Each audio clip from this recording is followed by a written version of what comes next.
All right, hello. We'll see how this works. I'm not convinced it's going to. I'm not gonna lie. I was just going through Instagram and like looking at people's stories and stuff. Hi, George. And it's taking ages to load. So hopefully it will be okay. We've got a booster over there. I might have to have Sky out to reconfigure, but we'll see. We'll see what happens. So tonight is the prep video. And then for the next 2 weeks, we're going to stitch each one of these little motifs. And then at the very end, I'll show you how to close it all up. And then you'll have your own winter embroidery hoop all done. So I'm super excited about this. It's going to be so much fun. This is free through Anchor Crafting using Anchor threads. So if you are like, I really want to do a stitch along, I just don't know, now is the time. We learn a ton of stitches. It's not just satin stitch over and over and over. There's a ton of different stitches, and they're a nice size, so they're not really tiny bitty either. Yeah, it's like the perfect time to join. So go into my stories, download the pattern.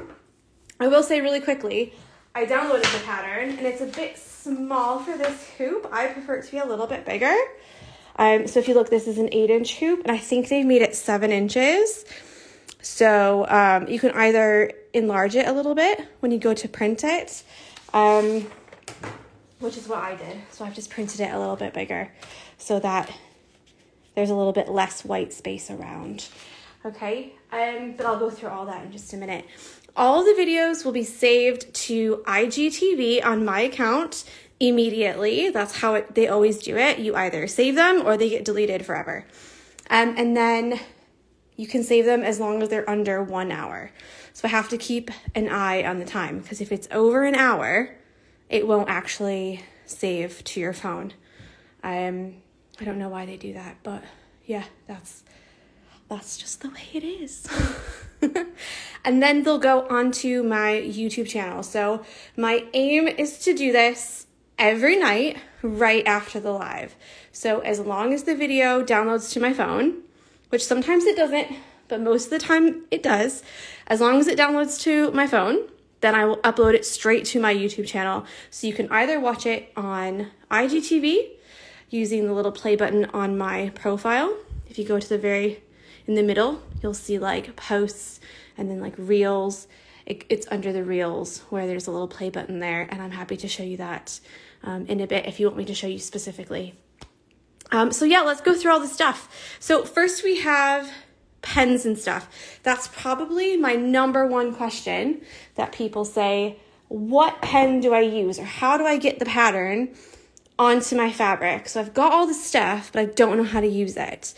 So that is what this prep video is for. So there's lots of different things that you have around the house or things that you can buy specifically.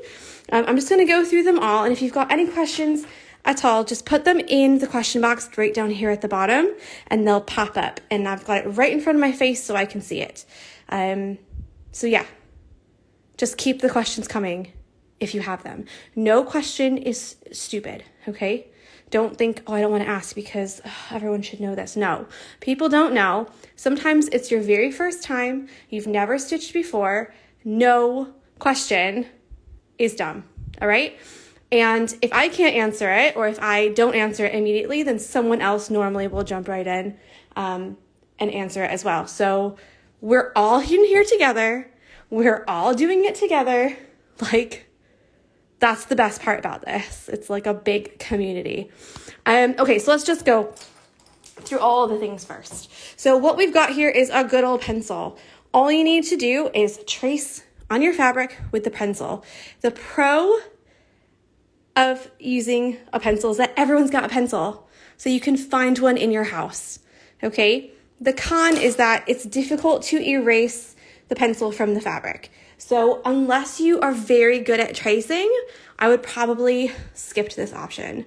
And that's because if you see the lines underneath, like say you don't stitch directly on the line, you won't be able to erase it, and therefore you'll see the pencil lines. So there's kind of a pro and con to that. But everyone's got a pencil. So if you're kind of like, I don't have a lot of money here, I don't really want to spend a lot of money on materials, that's totally fine. Get your pencil out and just be extra careful when you trace. So that is one. A second one is more, well, the second and third, these are more like stitching and quilting specific tools. So you'll find them in like Hobbycraft or Joann Fabrics or even Michael's maybe if you're in America. So this is a disappearing ink pen, meaning that the ink will disappear on its own. So we don't really want to use these because it's just going to evaporate with the air. However, they are really good if you want to put in like stitch lines or guidelines onto your like satin stitch or like split stitch or something to show you which direction you want the stitch to go, because they'll actually disappear. So you don't have to like get your fabric wet or think about like blow drying it or anything like that. So these are nice to have. I've had the same one for years and years and years with the broken cap that doesn't work very well. So if you've ever done a stitch along with me, you know this because it's the same one I use all the time. The other one is almost exactly the same. It's another marker type pen.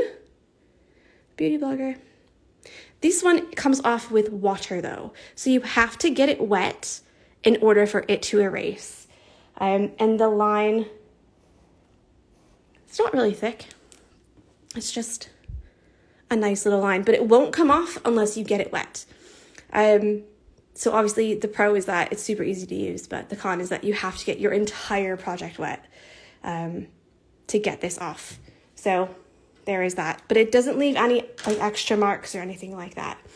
The next one is my personal favorite. It's the Pilot Heat Erasable Friction Pen. Friction ballpoint pen. This is not actually a embroidery specific tool. This is just a pen that people found out, hey, if you get it hot, it erases. It disappears. The ink disappears. So they have a bunch of different thicknesses. So you've got 5 here. You've got 7, which is these like flame ones here, and then this one here is 10, and this is referring to the thickness of the line that you're going to get. So you can kind of see, I'm not sure if this 5 one has any ink left actually, but you can kind of see even just like that, this one here has a bigger, like rounder tip, and this one here is more pointy. So here you're going to get a thicker line, and here you're going to get a thinner line. It doesn't really matter which ones that you use. I like using the 0.5 for doing stitch guidelines, like for satin stitch or split stitch even, to show stitch direction. It just kind of is like a little cheat sheet to help you like make your stitching a little bit more neat, if you know what I mean. So I'm just going to show you these real quick so you can see what they look like. Ooh, we have power. I didn't think that one worked. I thought I tried to use it the other day and it didn't work. Okay, let's do this one. It might have been this one. Of course.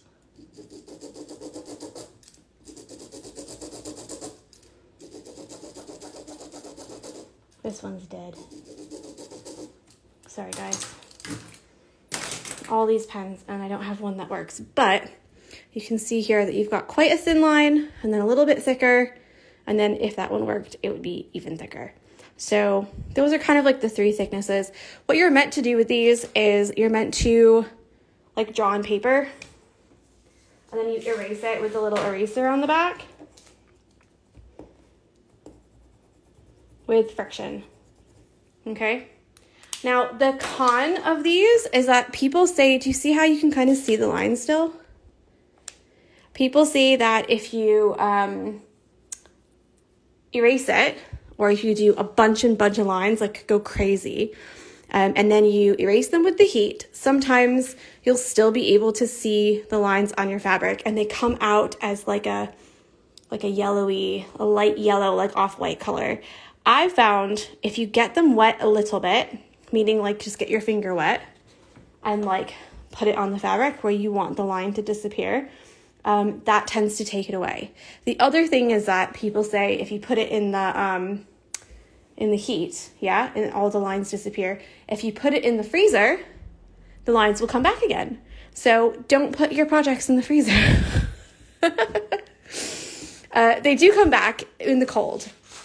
But yeah, I've never had that happen before. So that's, I mean, and I've shipped projects like my artwork all over the world, and I've never had it come, like the lines come back, like even in shipping or anything. So if I put it in the freezer, it will.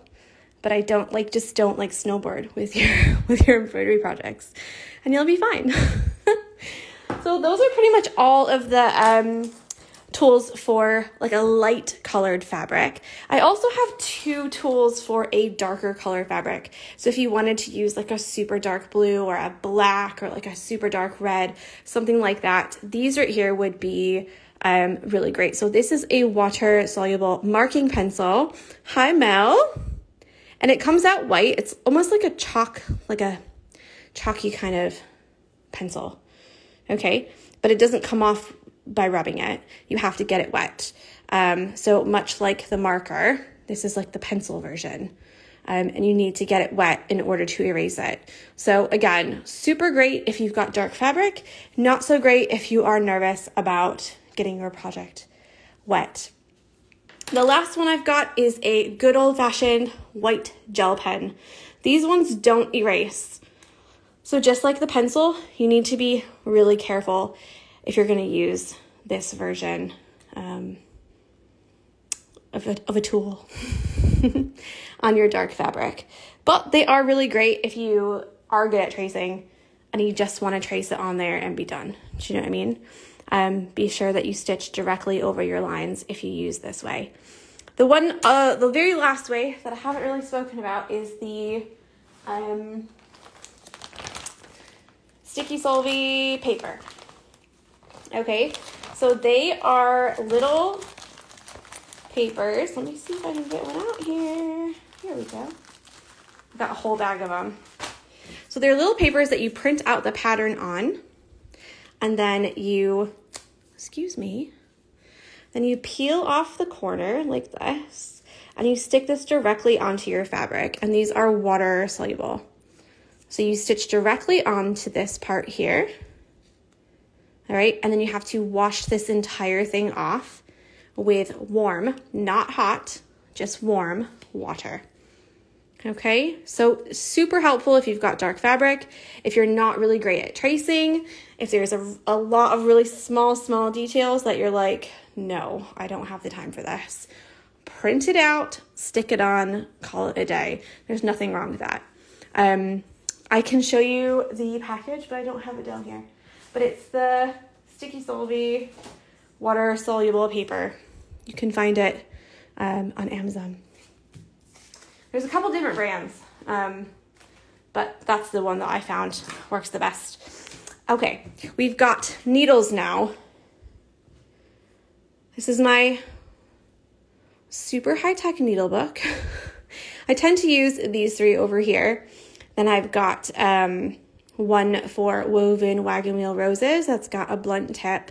And then I've just got one of my favorite needles from John James Needles, so you can kind of see how it pairs up to my favorite antique needle. So what you're looking for is one that has a larger eye, quite a thick shaft here, and a nice point.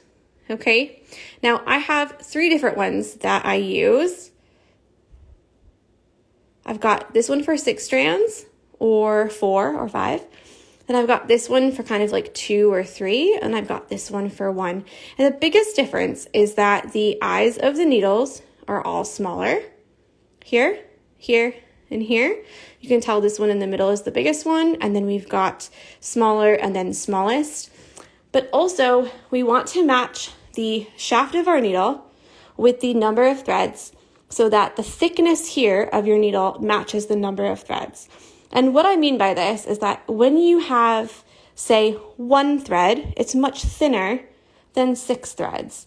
And when you put your needle through the fabric like this, you're making a hole. You're not really making a hole. You're just pushing the threads of the fabric out of the way so that your thread can actually sit in that hole. Okay? So if we had a big hole like this and you had just one tiny thread in there, it would move around in that hole and you'd be able to see these holes in your stitching.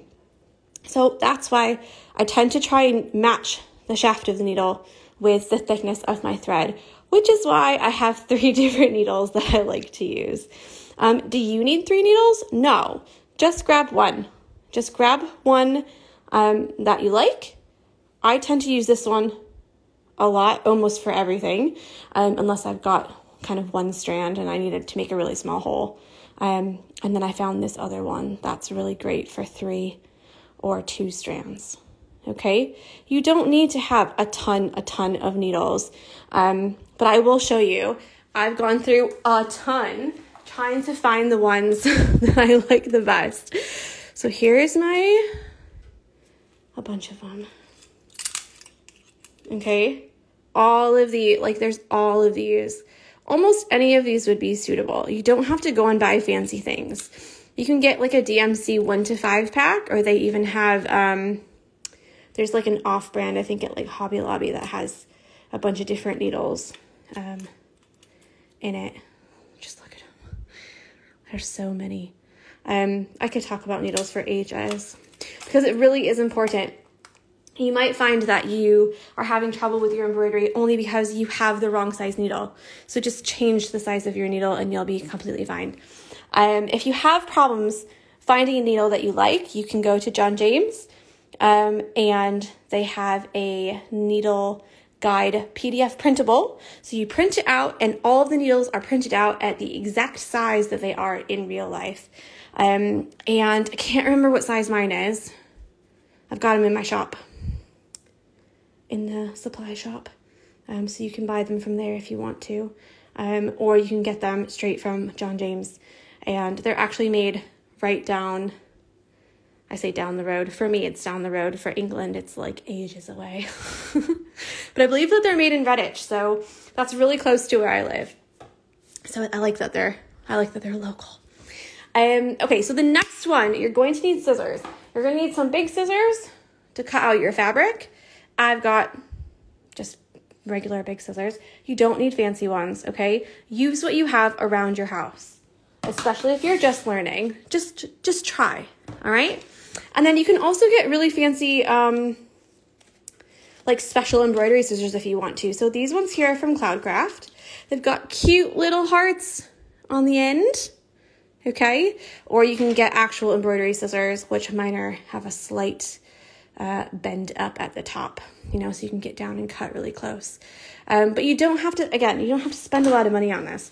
Use whichever scissors you want. You just want them to be sharp is all. So don't get your kids like safety scissors out because they're not going to cut your thread very well and then you're going to get frustrated.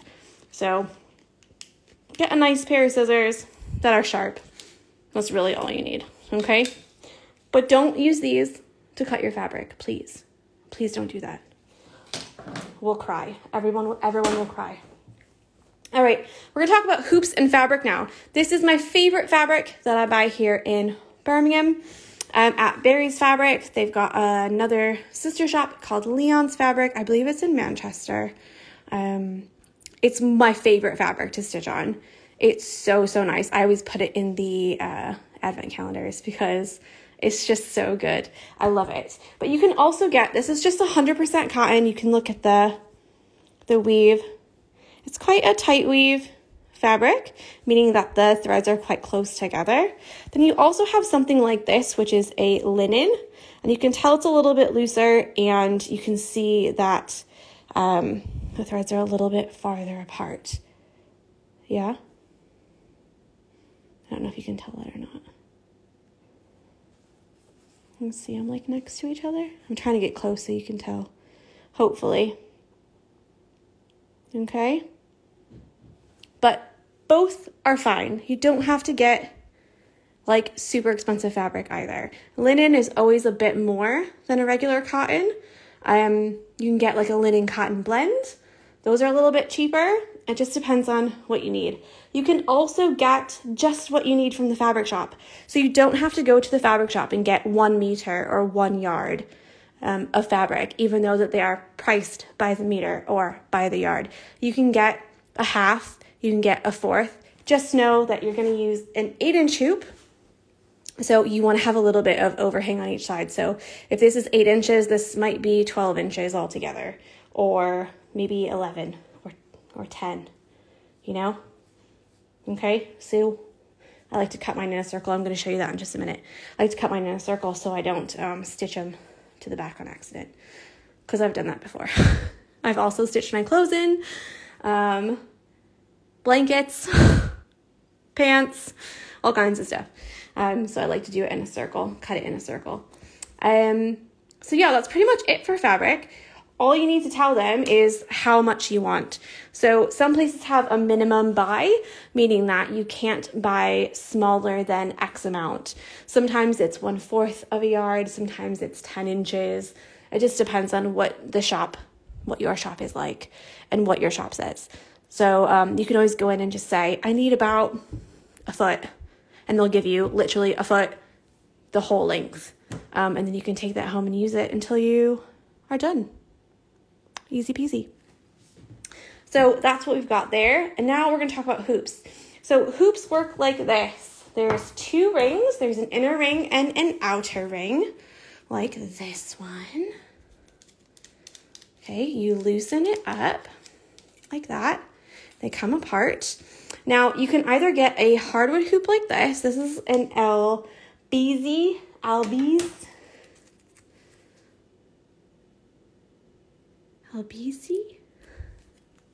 never know how to say it, but they are made in the UK. Also quite close to where I live. And this is an 8-inch hoop. So that's what we'll need for our project. Now, the hardware at the top is different on a lot of different hoops. So if you get some from Amazon or Joann Fabrics or Michaels, they might look different to this. So I'm just going to tell you a little bit how to use these. Sometimes you have 3 pieces. So you have the piece that's bolted to your hoop. Then you have the screw here.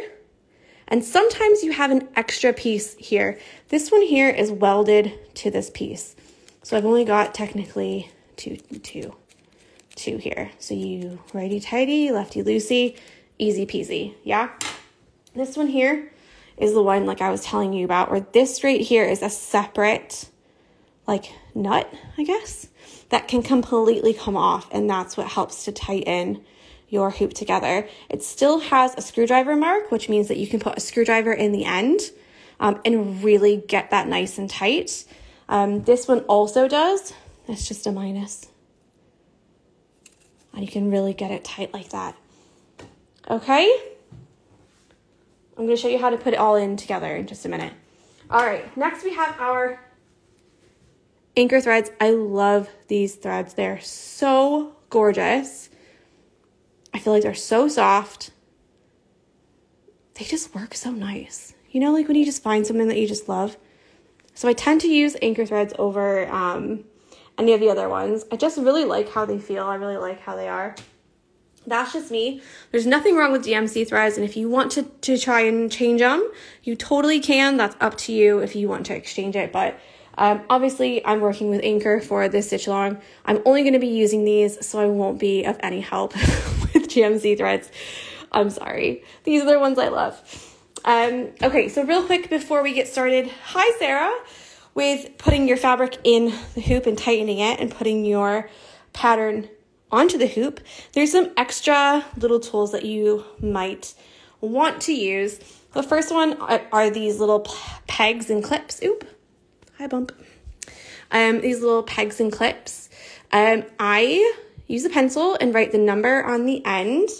So as I'm using it, I will kind of unravel it. Put it in the middle like this. Let's see if I can do it real quick. Put it in the middle like this. Literally right in the center. Okay, and then I just wind it on there. Okay, literally that's it. I do the entire thing. and then I write the number on the end. This is not 216, obviously. This is 1025, so I'll erase the 216 and write 1025, and then I know that it's there. I think they look nicer on there. I think it helps to prevent knots and stuff. Like, I've already got one. I've already got a knot there. But that's just my personal preference. You do not have to do that. Please don't spend all your time winding all your thread on the bobbins. It's a waste, honestly. I do that. One, I take a lot of pictures with my thread, and two, I like having them neat and tidy. Oh my gosh. You'll see when we do the turkey work here for the pom-pom. It just gets everywhere. All the little bits. It's just a personal preference, really, okay? You don't have to do that. And don't feel like you have to. Find the way that works for you and do it that way. All right? So just because I do it a certain way, if you stitched before and you're like, no, I don't want to do it that way, then just don't. It's not a big deal, I promise. Some other tools are the seam ripper, like that, okay? Be really careful with this. It's very easy to grab your fabric and make a hole in your fabric. I've done it a ton of times, obviously on accident, and it works like this. You take your thing underneath the stitches, and the razor is in that curved area. So that part right there is sharp, and you just slice it. Okay, that's it. So easy peasy. Be careful with this because she is sharp. You might want to do a needle threader. These are my favorite ones. You can get them, in my shop if you want. You can also find them on places like Amazon. But they tend to have like 50 in a pack or something. But I love these because the wire ones, I always snap the wires. And I was getting so frustrated. But basically how these work is you put this part right here through the eye like that, okay? And then you put your thread inside the hook and you pull it through. Easy peasy. If you ever have problems, and it goes through the small ones too. If you ever have problems threading your needle, try one of these, because a lot of people are like, I can't do embroidery because I can't even thread a needle. It's so frustrating. Then just get one. Use the tool. The tools are available, so use them. Like, don't let something like that stop you from having joy. You know what I mean? Oh my God, same with the wire snapping. Oh, I really tried. And you know what? Some of them are so cute. They've got little daisies, little flowers and stuff, or like little, like I've seen all kinds of little like things on the end. Like they look so cute. And I'm like, oh, I just really want to get them because they're so nice looking. And they're like aesthetic, huh? But yeah, I had to give up because I just snapped them all. Maybe I'm a bit too aggressive when I'm stitching or something. It's supposed to be relaxing, right? But maybe it's not that relaxing. The last thing is get some tweezers that are just for embroidery. So these are not for picking hairs or any kind of like, you know, whatever else you do with these, you know, tweezing your eyebrows and stuff. These are just for embroidery. Keep them in your embroidery toolkit. They're not special embroidery.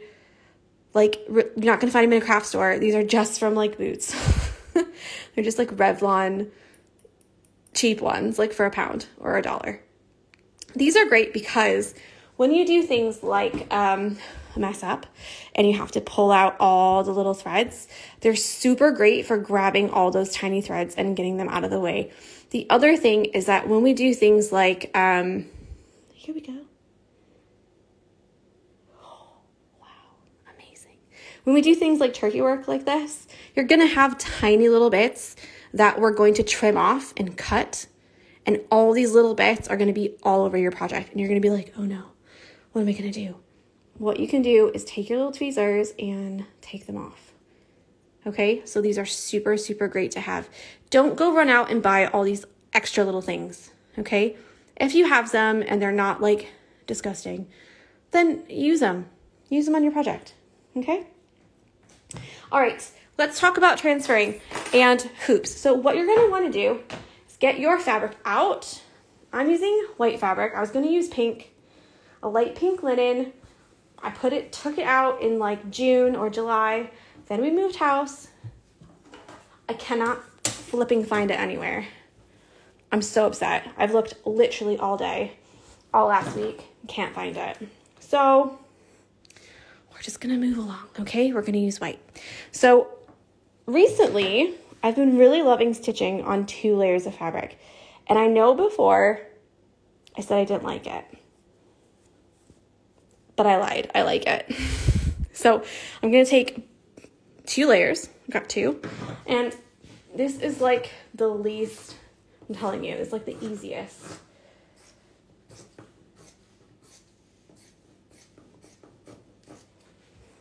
Just cast a little circle like that.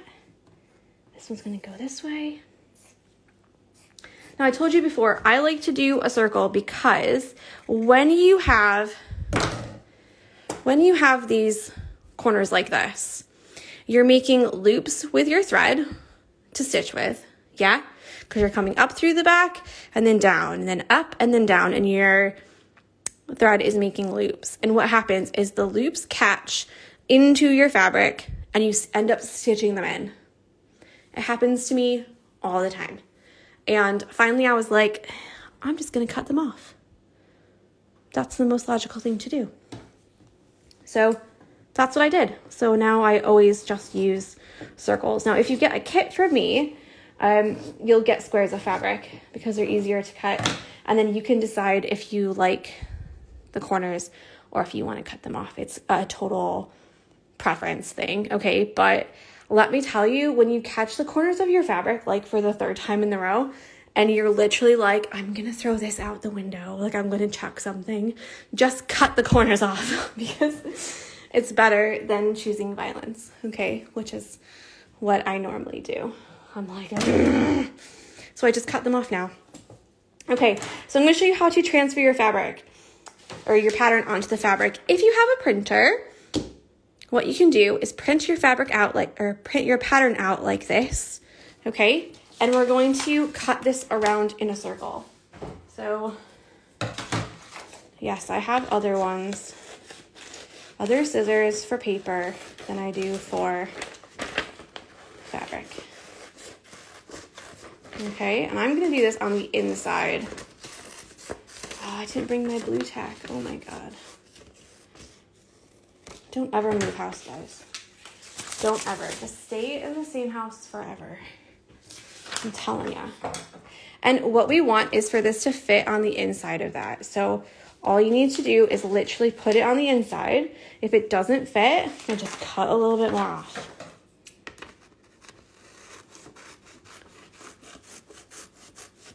Now I tend to go like air on a little bit more fabric than I probably need. I know some people do like a 1/2 inch or even just 1 inch. And you can see I've got a bit more than that, like 1.5 inches or 2 inches. And that's because I don't know what I'm gonna do with this after. So if I wanted to, I could stitch it up and then maybe put it in like a square, make it into like a square, like in a photo frame or something. Okay, there's enough fabric for that. But if I don't have enough fabric, I can't do anything else with it. It has to stay in a circle. So I'm kind of always thinking about what am I going to do with this afterwards. If you want to stitch it on a pillow or a tea towel, or you can take each of the little elements and put them on something else, you totally can do that, okay? Don't limit yourself to just a circle because that's what I'm showing you. Think about what you're going to do with this before you stitch it up, because you don't want to get to the end and go, oh, I should have done it like this. And then you have no motivation to do it because you've already done it, because you've already stitched it. So think about what you want to do with it, okay? And then do that accordingly. So for transferring, I'm only going to use 1 piece of fabric, which means I'm going to transfer the pattern onto my fabric, then take it out of the hoop and put an additional layer behind before I start stitching. Sneaky. Okay. So hooping your fabric. What you're going to do is take your inner hoop like this and put it like that. Now again, this is all just guesstimation, okay? You want to make it about in the center. You don't want it like this all the way to the side. All right, that's not gonna be good. Try and put it in the middle like that. I don't know if you can see right here. I'm gonna lift it up in a minute. But I like to have the grain of the fabric, should you say? The weave and the weft, yeah? Up and the down, okay? Straight up and straight down. So I don't want it like an X. I like to have it straight up and straight horizontal, okay? Now you put this over top of it like that. And I'm gonna show you in just a minute. Tighten it a little bit, like maybe halfway. So I'm putting this straight onto my belly, and you're gonna pull this fabric. Do you see how it pulls it a little bit tight? You're gonna pull this all the way around. I think Jesse's at the back door. Anyone else's animals just hating the fireworks? Let me just make it a little bit tighter because it's like pulling it to the one side. Okay, and you're really gonna pull this. You wanna like really pull it tight. We're looking for it to be like a drum sound. So like a boom, boom, boom, boom, boom when you tap it. So if you just put this between your fingers and you go like that, see how like I can push it down? Yeah? When we put it like this, we want that sound, but we don't wanna be able to push it down anywhere. So you want it to be like really nice and tight.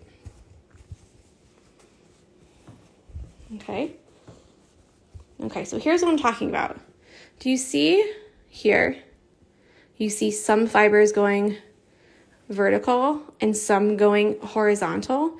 We want them to be vertical here and horizontal here, not like an X, not like that. Okay? Straight and straight. And again, that's just what I found that works for me the best. If you put it in like that and you're like, oh no, I've already traced it, what am I gonna do now? Just try and see. I found that the fabric gets skewed less, like where it kind of goes off to one side, and you get a much better even tension when we do it this way. Now, if you haven't got a printer, you can use your computer screen, okay? And I'm gonna show that in just a minute as well. Okay, so this is pretty tight.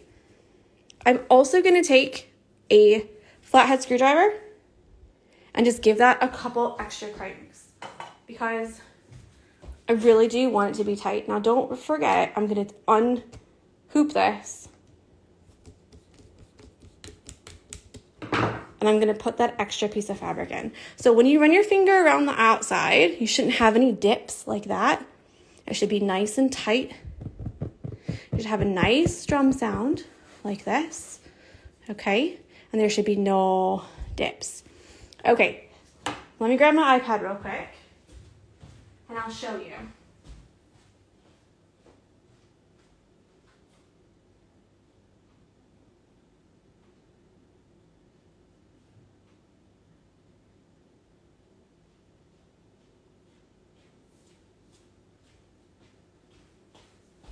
Had to put it on charge because it was a little bit dead.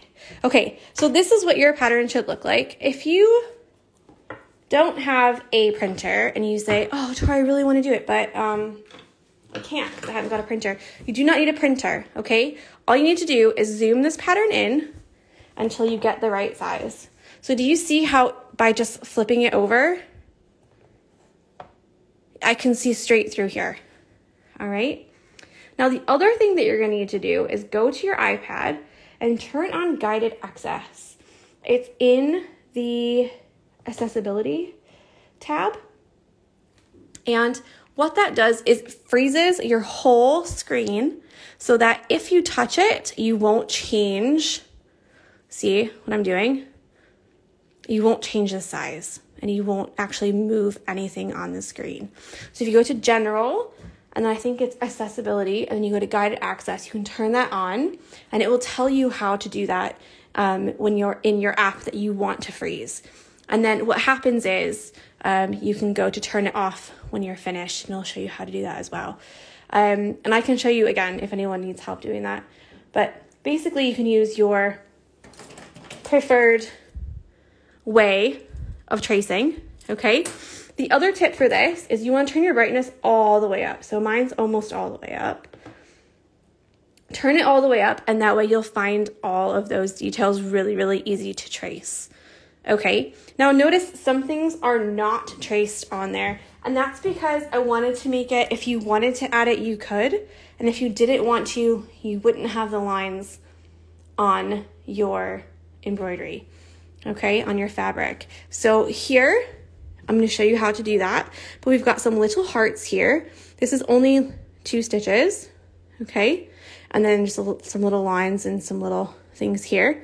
And the other one is here on these mittens. So you can either make your own pattern, make your own design, do it your own way, or I'm going to show you how to trace those on the day we do them. So that's kind of your choice. You can kind of make it a little bit more personal if you want to. I've chosen to do mine all blue for the hat with a little kind of pink red bubble. Again, you can do the same if you want to, which is why I have just some generic lines to kind of go on. Or you can change it if you feel like you want to do that as well. So there's lots of different ways that you can personalize this pattern if you feel like that's a bit boring. I want to do something different. Same with the polar bear. This is a nice, simple day. But also I didn't want to spend like 35 minutes filling in a polar bear that's white when my fabric is white. Do you know what I mean? So that's completely up to you if you want to change it or if you want to keep it the same. Debbie says, sorry I'm late. Don't worry about it. Completely fine. So if you have an iPad, you can use an iPad. If you have a computer screen, it's exactly the same.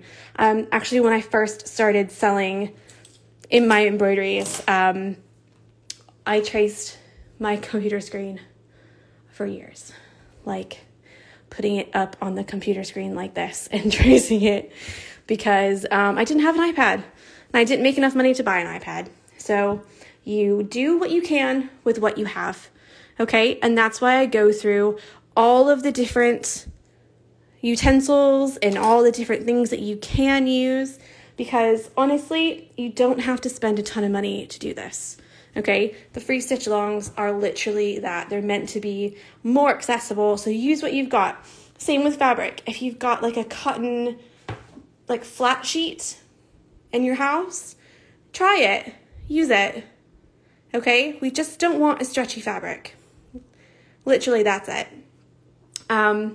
If you've got like a cotton shower curtain, those are really popular in the States sometimes, like that, you know, you put like the plastic one on the inside of the shower and then you've got like a fancy cotton one on the outside. I have a friend who started her entire business using, that's how she started it.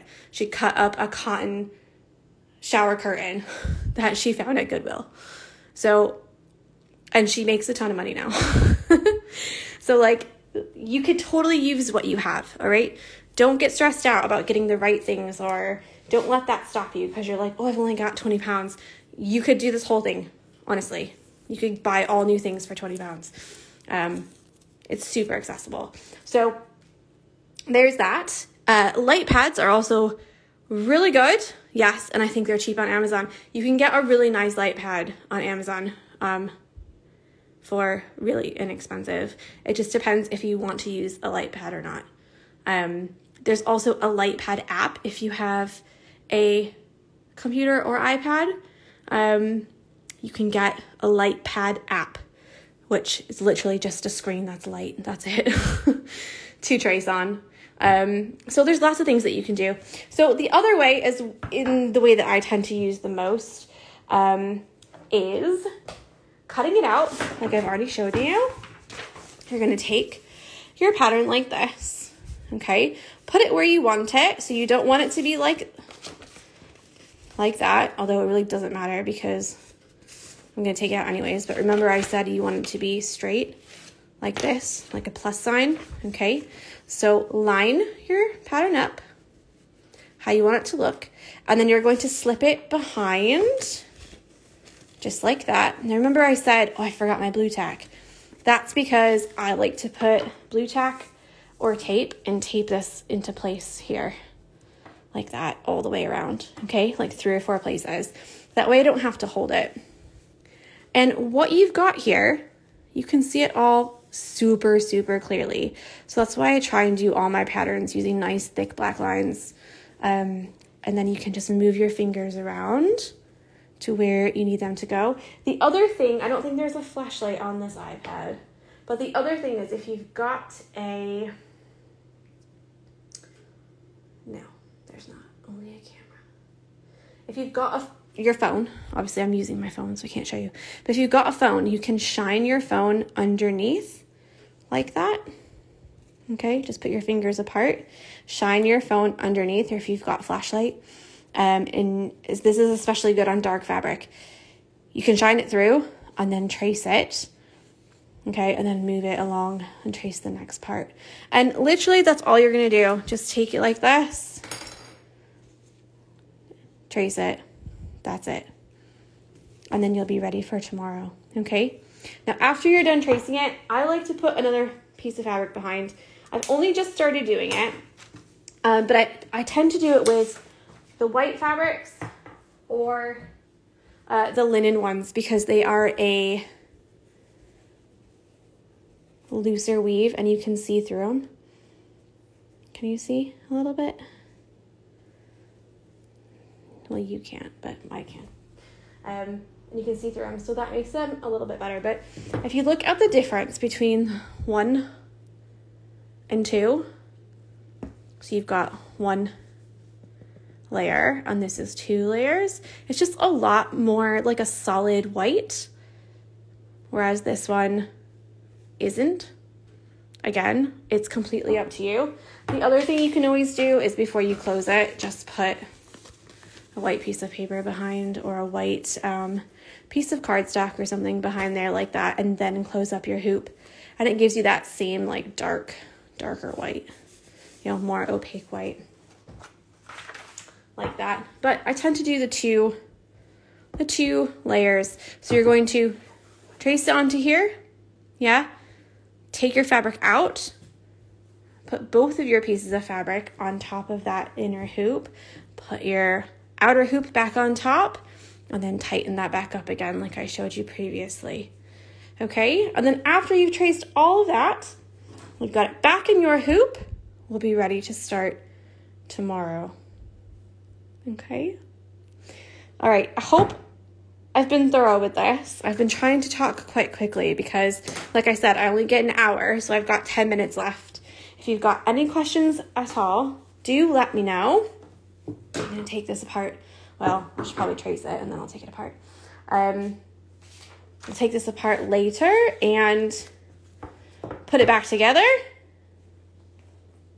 So we'll be ready for tomorrow night. So tomorrow nights will be 7:30 or 7:35. It's literally whenever Miles is done with bath. And then, yeah, we'll be jumping right in and starting stitching. So if you need the colors, they're in the pattern. There's a link to the pattern on my stories. It's also in the link in my bio. If you click the link in my bio, then it'll be I think it's the first one, maybe. You know, it's like a link list. And I'll tell you all the links and stuff. And yeah, let me know if you've got any other questions. If none, I will love you and leave you, and I'll see you tomorrow. Yeah, so enjoy. I'm always like, do you have a question? No question? But yeah, I hope you enjoy. I think it's only going to be 2 weeks, so it's going to be a nice little cheerful, short stitch along. And we'll do kind of 1 element a day until we're done. And then we'll do 1 extra live for closing it up, and I'll show you how to display it, or if you want to hang them somewhere, you can do that if you want to as well. But yeah, I think that's it. So enjoy your evening. I'll see you guys tomorrow. Be sure to share with your friends, because it's always more fun to have more people involved and to stitch it up together. You can also tag me in your progress, and I'll be sharing them in my stories each day. So if you tag me at @thebarmyfox, and you can tag Anchor Crafting as well. I'm sure they would love to see what you've done with the stitch along. So yeah, enjoy. And I'll see you guys tomorrow. Okay? Bye.